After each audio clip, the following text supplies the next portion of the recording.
The gilded cage of the monarchy had always been heavy, but, for King Charles III, the weight became unbearable on a bright Tuesday morning. A single sheet of parchment, placed discreetly beside his boiled egg, contained not a state secret, but a personal one so profound it threatened to unravel 7 decades of carefully constructed duty. It was a photograph, grainy and decades old, showing his wife, Queen Camilla, in a quiet Zurich cafe with a man the world had forgotten, but British intelligence had not. The attached note, in the crisp hand of a private secretary, was chillingly simple: "For your eyes only. The matter is contained, but not contained."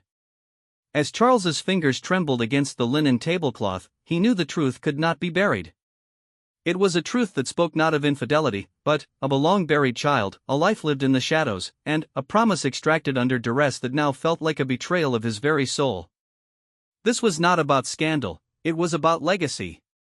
And, in that sun-drenched breakfast room, a king began a quiet, desperate calculation. To protect the crown, he would have to break it. To save his family, he might have to leave it all behind. The breakfast sat uneaten.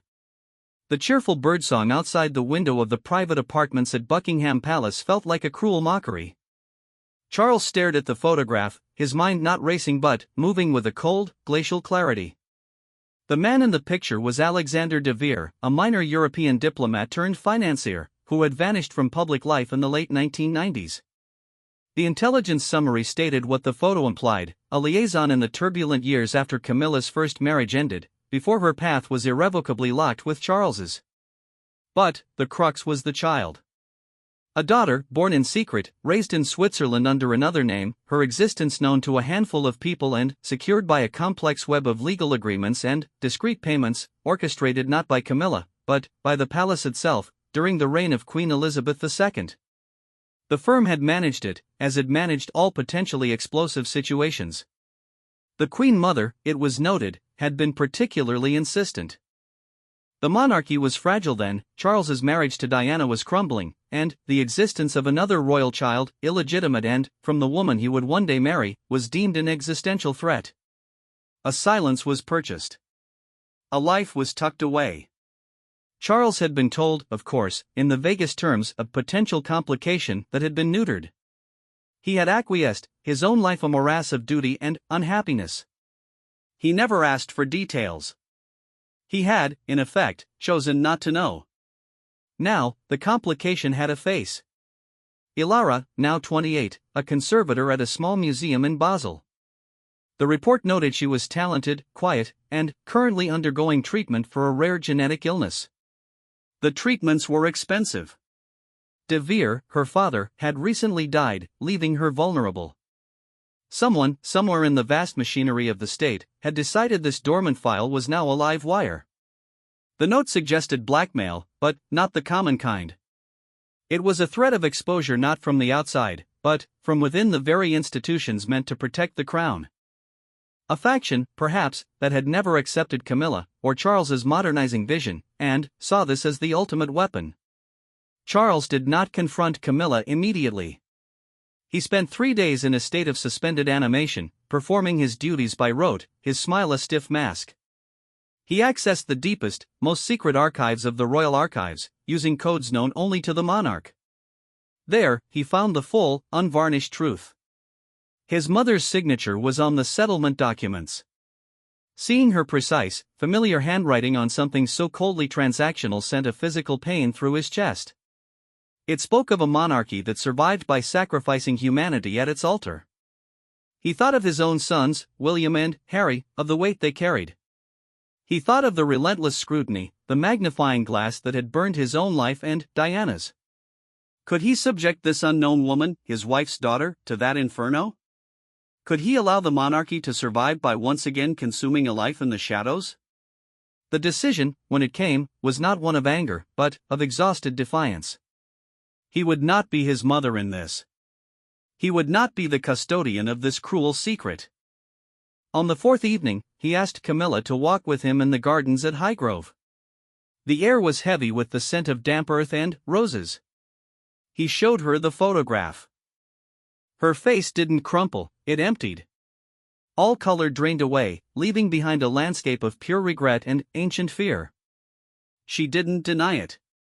She spoke in a whisper, the story tumbling out, a moment of profound loneliness, a connection that was brief but real, the terror of discovery, and the agonizing choice to let the child go, believing it was the only way to protect everyone, including the baby, from the maelstrom. They told me she would have a normal life, Camilla said, her voice breaking. A happy life. Away from all this. She gestured vaguely at the house, the grounds, the invisible cage. I have thought of her every single day. Charles took her hand. It was icy. They are threatening to use her, he said quietly. Not to get money. To force my hand. To stop the reforms, to undermine your position, to control William's future. He paused. I will not have a life held hostage. Not hers. Not yours. Not mine any longer. A quiet resolve settled between them, born of shared trauma and a lifetime in the gilded spotlight. They agreed, the weapon had to be taken away. But how? Public exposure would be a catastrophe, a frenzy that would destroy Alara, Camilla, and the monarchy's remaining dignity. Legal challenges would drag it through the courts, a feast for the media. There was only one move that would render the threat powerless, that would shift the entire chessboard. Charles would have to remove himself from the board entirely. The plan was not formed in a day, but over a series of hushed conversations in trusted spaces, the garden at Highgrove, the study at Sandringham, a walk at Balmoral where the wind stole their words. It was not an abdication in the traditional sense of handing a crown to the next generation. Charles framed it as a strategic dissolution of the crown's executive authority, a modernizing step so radical it would eclipse any personal scandal. He would step back from the role of head of state, transferring those constitutional powers to the next in line, while theoretically remaining king. In practice, it was a velvet abdication. William would become Prince Regent in all but name, with Charles and Camilla receding from public life entirely. The hardest conversation was with William. Charles invited him to Birkhall, a place associated with family privacy. He did not show him the photograph or the file. He spoke instead of pressure, of unseen forces within the establishment resisting change, of a threat to the family's peace so profound that the only way to defying it was to remove its target. They want to control the throne through fear, Charles said, his eyes weary. If the throne is not where the power resides, their fear is meaningless. William was horrified. You can't quit because of blackmail, Pa. We fight it. We expose them. And, in the exposing, we would destroy an innocent person's life, Charles replied, his voice steady. And, very likely your stepmother's. The frenzy would be unending. It would define your reign before it even began. This way, the story becomes about constitutional evolution, not personal scandal. It becomes about the future, not the past. William argued, pleaded, but he saw the unshakable resolve in his father's face. He also saw the profound fatigue. He began to understand, not just the political calculation, but the personal one. His father, after a lifetime of waiting, of being molded and criticized, had found a cause for which he was willing to surrender the very prize he had waited for. It was, in a tragic way, the ultimate act of kingship, sacrificing the crown for what he perceived as the greater good of the family and the institution's long-term survival. Meanwhile, through a labyrinthine and deniable channel involving a trusted Swiss lawyer and a retired MI6 officer loyal to Charles personally, contact was made with Alara. The initial response was one of sheer terror. Then, confusion. Then, a cautious, profound disbelief. A meeting was arranged at a secure private clinic in Geneva where she was receiving treatment. Charles and Camilla did not go, it was deemed too risky. Instead, they sent handwritten letters. Charles's was formal, full of a regret that was institutional and personal. He outlined the financial provisions he was making, which were vast and unconditional, held in a blind trust for her security. He apologized for the actions taken in his name. Camilla's letter was shorter, raw, and soaked in tears. She did not ask for forgiveness, she asked for nothing. She simply told her daughter of the constant, aching space she had occupied in her heart, of the silent birthday wishes sent every year into the void. She wrote of her own fear and weakness, and ended with a single line, "If you can never bear to think of me, I will understand." but know you were, and are, deeply loved. The response, when it came a week later, was not from Ilara, but from her lawyer. She acknowledged the letters. She would accept the financial help for her treatment, for her future, but wanted no further contact at this time. The shock was too great. It was a closed door, but not a locked one. For Camilla, it was a grief and a relief. The secret was no longer a bomb between her and Charles, it was a shared, open wound. For Charles, it confirmed the rightness of his path. He had, at least, stopped the machinery of the crown from crushing another life. Back in London, the practical machinery of the transition began to turn in utter secrecy. Charles worked closely with William and a skeleton crew of the most trusted senior advisors. Drafts of his announcement speech were written and rewritten. The focus was always on the future, the need for a younger, more connected monarch for a new age, his own desire to support from the sidelines after a lifetime of service. There was no hint of scandal, only of solemn, forward-looking duty. The constitutional experts were consulted on the most discreet mechanism. They settled on the creation of a Council of State with William as its permanent head, effectively exercising the sovereign's powers, a move that could be framed as a gradual, modernizing shift rather than an abrupt abdication. The tension within the palace walls was palpable, yet invisible to the outside world. Charles continued his rounds, opening hospitals, hosting state visits, but his eyes had changed. He looked at the world now with the detachment of a man who was already leaving it. He found a strange peace in the gardens he loved, in the quiet moments with Camilla. The crown was slipping from his grasp, and he felt not loss, but the first, faint breaths of a freedom he had never known. The storm broke not from the secret file, but from a different, predictable quarter. A tabloid editor, tipped off by a disgruntled clerk in the Swiss banking system who had noticed anomalous transactions from a British-held trust to a medical clinic in Basel, began digging. They found Ilara. They found her connection to the deceased Alexander de Vere. And they found a tenuous link, a property deed co-signed years earlier by a shadowy British lawyer known to handle discreet matters for wealthy clients, including the royal family. The story was a grenade, but the pin was only half pulled. The editor, knowing its nuclear potential, did not publish. Instead, he sent a précis to the palace's communications secretary, effectively holding a match to the fuse. The message was clear: we have it. The timeline for Charles's controlled, dignified exit evaporated.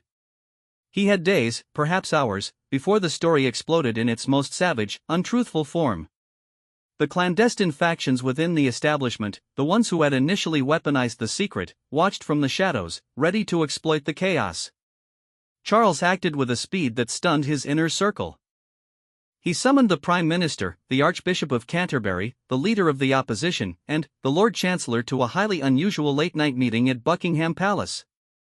William was present, pale but composed. In the opulent, history-laden room, Charles laid out the bare facts. He confirmed the existence of Camilla's child, framed it as a private matter from a painful, distant past, known to and managed by the previous reign.